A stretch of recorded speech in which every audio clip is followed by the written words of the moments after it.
Hello, you all. Today we'll be discussing the electrical and mechanical system analogy. Analogy means similarity. So, we are having two mechanical systems. One is linear translational, the next one is rotational mechanical system, and these two are the electrical systems. Commonly we see series RLC and parallel RLC. So in today's class, first module, we are to discuss what similarities exist between these systems. So let us refresh the transfer function derivation that we have done for all these four systems.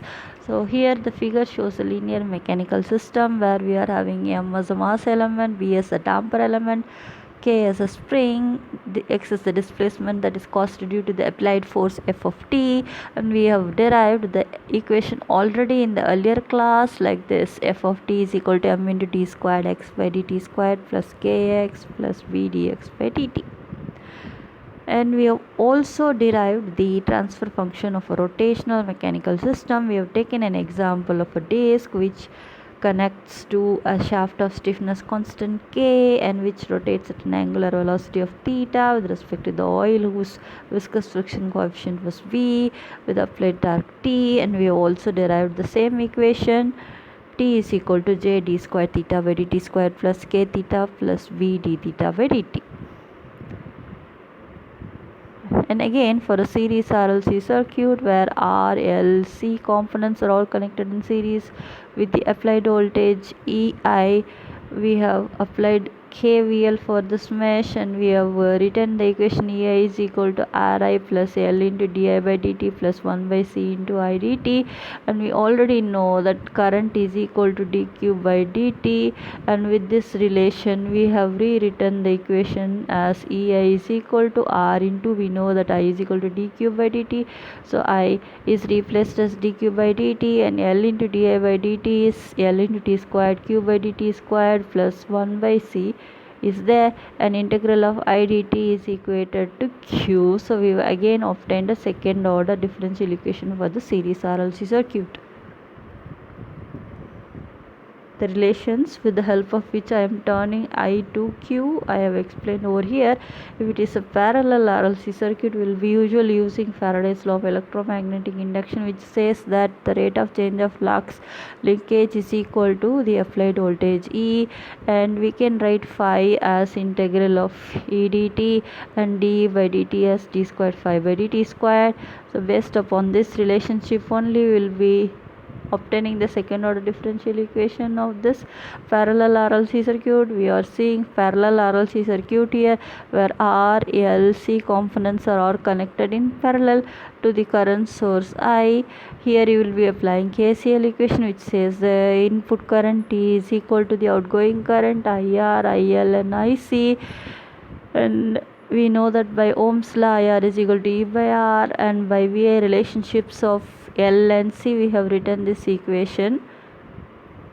And as usual, d phi by dt is equal to E, so E is written as d phi by dt, and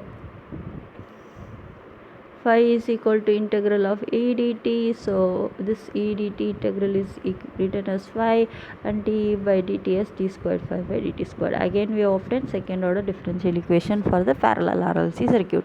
Now we have to find out the analogy between all these four systems. I have written over here all the equations of the four systems.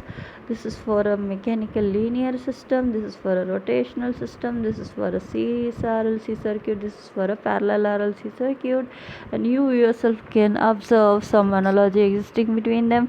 So based upon this analogy, you can equate force to torque and torque to voltage and voltage to current, and M is equivalent to J, J is equivalent to L, L is equivalent to C, and V is equivalent to V is equivalent to R is equivalent to 1 by R, and K is equivalent to K is equivalent to 1 by C and 1 by L, and X is equivalent to theta is equivalent to Q is equivalent to phi.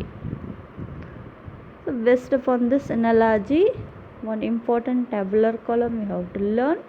This is for a linear system. This is for a mechanical rotational system. This is for series RLC circuit. This is for parallel RLC circuit. This table is important, without which you cannot solve problem.